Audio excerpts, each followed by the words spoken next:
When Helen saw CEO Richard Miller weeping before his staff, apologizing for years of humiliation, she knew her mission was accomplished, but she never imagined that moment had begun 3 months earlier with a simple spilled cup of coffee. Rain hammered against the windows of the 23rd floor of the Miller and Associates corporate building as Helen Garcia, 52, entered the elevator carrying a tray of coffees. Her graying hair was pulled back in a simple bun, and her navy blue cleaning uniform already showed signs of a long workday. It was almost midnight, the time she usually served coffee to the executives who stayed late, a courtesy she had instituted on her own, without anyone asking. Helen had worked in that building for 15 years. She had started as a janitor right after becoming a widow, when she had to support her 2 teenage children alone. Over time, her dedication and attention to detail led to her promotion to night shift supervisor, responsible for coordinating the cleaning and maintenance team. But what truly distinguished her was her ability to see beyond appearances, to notice when someone needed a kind word, or simply to be seen as a human being. That particular night, Helen noticed a light still on in the president's office. Richard Miller, heir to the business empire built by his father, was hunched over papers, phone pressed to his ear. At 45, he ran the company with an iron fist, known for his impatience and for treating employees like numbers on a spreadsheet. Helen had witnessed countless times his outbursts of rage, summary dismissals, and public humiliations that left people in tears. She knocked delicately on the glass door. Richard impatiently gestured for her to enter, without taking his eyes off the documents. Helen placed the cup of coffee on the table, near him, when a strong gust of wind shook the building. The slight oscillation was enough for the coffee to spill onto some important papers. "You incompetent," Richard exploded, rising abruptly. "Look what you've done. These contracts are worth millions. Do you have any idea of the damage you may have caused?" Helen, without flinching, took some napkins she always carried in her pocket and began to carefully dry the papers. "I apologize, Mr. Miller. I will arrange for new copies immediately. I know someone at a printing shop that works 24 hours. I don't want your apologies," Richard continued shouting, attracting the attention of other employees who were still on the floor. "I want you fired. 16 years of work don't justify this negligence." 15 years, Helen corrected softly, continuing to clean. "And it wasn't negligence, Mr. Miller. It was an accident. Accidents happen to all of us." The calmness in Helen's voice irritated Richard even more. He was used to seeing people tremble before his outbursts, groveling for forgiveness. "You're fired. I want you out of here now." Helen stopped cleaning and looked directly into his eyes. For a moment, the office fell silent, except for the sound of the rain. "Mr. Miller," she said in a firm but gentle voice, "are you yelling at me because I spilled coffee on papers that can be reprinted, or because you're facing something you can't control?" The question caught Richard off guard. He opened his mouth to continue shouting, but something in Helen's serene gaze made him hesitate. It was as if she could see through the facade of power he had built over the years. "That's none of your business," he mumbled, but without the same conviction as before. "You're right," Helen agreed, returning to cleaning the papers. "But sometimes it helps to talk to someone who has nothing to lose or gain from our situation, someone who simply cares." Richard stood still, watching this woman who should have been running out and crying, but who remained there, treating his documents with the same care she probably took care of everything in her life. "Why aren't you afraid?" he asked, genuinely confused. Helen smiled for the first time that night. "Because I've been through worse than losing a job, Mr. Miller, and because I recognize pain when I see it." It was at that moment that something cracked in Richard's emotional armor. He sat back down in his chair, suddenly looking older and more tired. Helen finished cleaning and prepared to leave, but he called her back. "Helen," he said, using her name for the first time in 15 years. "Why are you still here?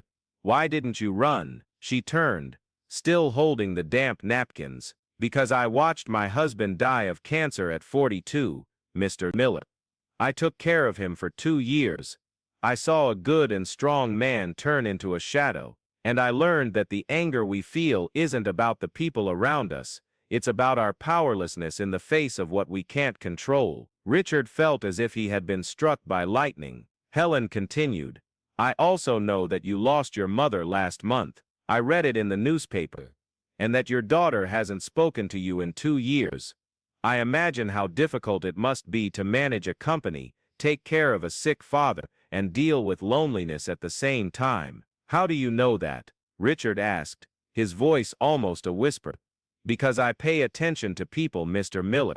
That's what I do. In recent months I've noticed that you arrive earlier, leave later, and that your hands tremble when you think no one is looking. I noticed that you don't eat the lunch they order for you, and that you have a picture of your daughter in your drawer, not on your desk. Richard was silent for a long moment. When he finally spoke, his voice was different, more human. You shouldn't know these things. She shouldn't, Helen agreed.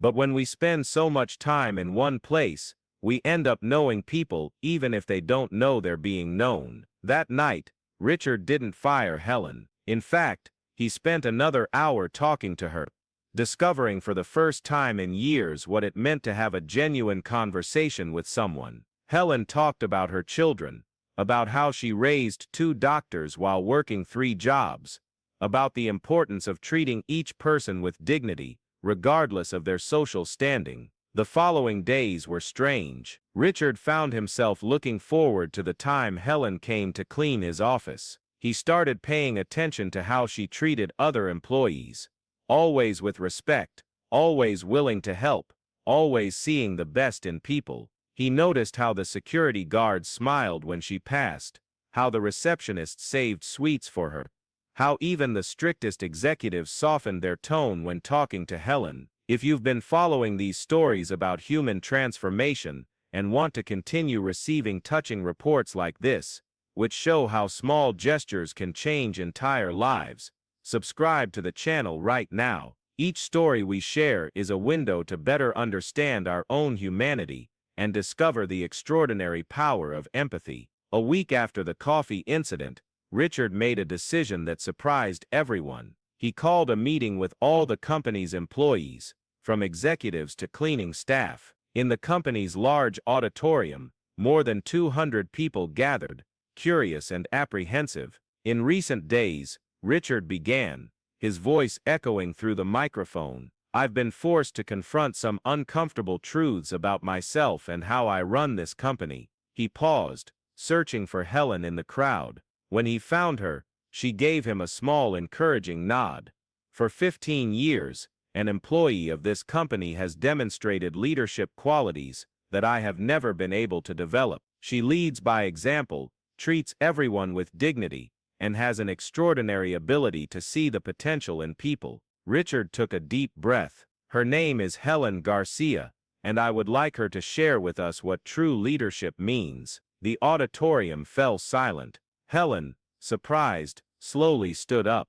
Some employees whispered, confused to see the cleaning supervisor being called to the stage by her notoriously uncompromising boss. Mr. Miller, Helen said as she reached the microphone, I don't know if I'm the right person to talk about leadership, but I can talk about something I've learned in life. We all carry secret pains and fears.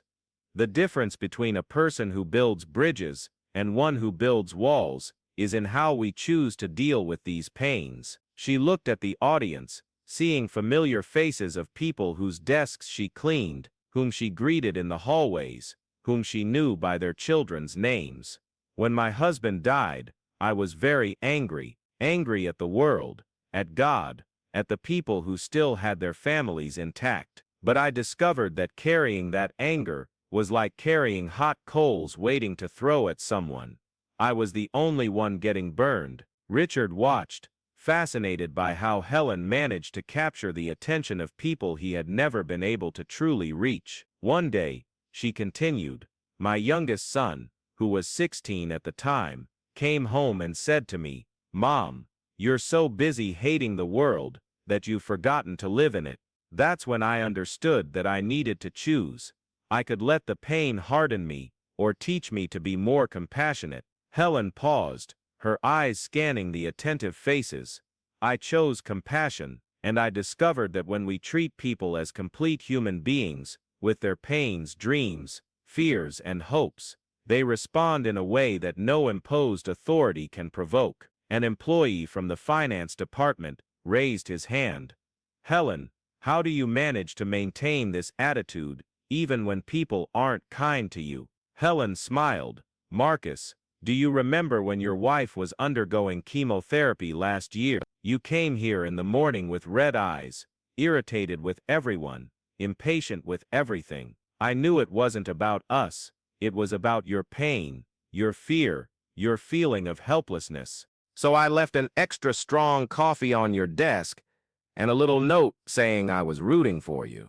Marcus nodded, visibly moved. "I never forgot that. In those days, your coffee and your words were the only thing that gave me the strength to continue." "That's it," Helen said. "When we understand that people's behavior is rarely about us, it becomes easier to respond with kindness instead of reacting with anger." Richard observed the transformation in the atmosphere. People who normally avoided eye contact were looking at each other, smiling, some even crying silently. Helen had achieved in 20 minutes what he hadn't achieved in 15 years, making those people feel seen, valued, human. "Helen," Richard said, resuming the microphone, "you mentioned that you chose compassion after a great pain. But what about when the person who needs compassion is difficult to love?"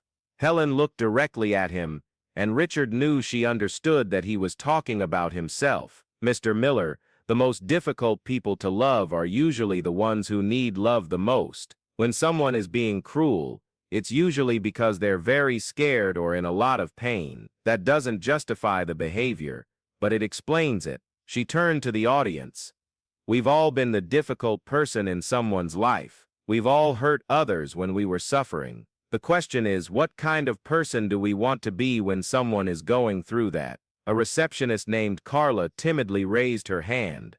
"Helen, but what if the person doesn't want help? What if they continue to be cruel even when you try to be kind?" "Carla, kindness isn't about changing people, it's about not letting them change you. When we choose to be kind, we're protecting our own humanity, and sometimes that consistency creates a safety that allows the person to eventually let their guard down." Richard felt as if he were witnessing his own journey being described. For weeks after that initial conversation, Helen had continued to treat him with the same respectful kindness, even when he still had outbursts of anger or moments of impatience. She never reacted, never retaliated, never made sarcastic comments. She simply continued being who she was, and slowly, almost imperceptibly, Richard began to change. He started catching himself thinking twice before yelling at someone. He began to notice when employees seemed worried or sad. He started asking, "How are you?"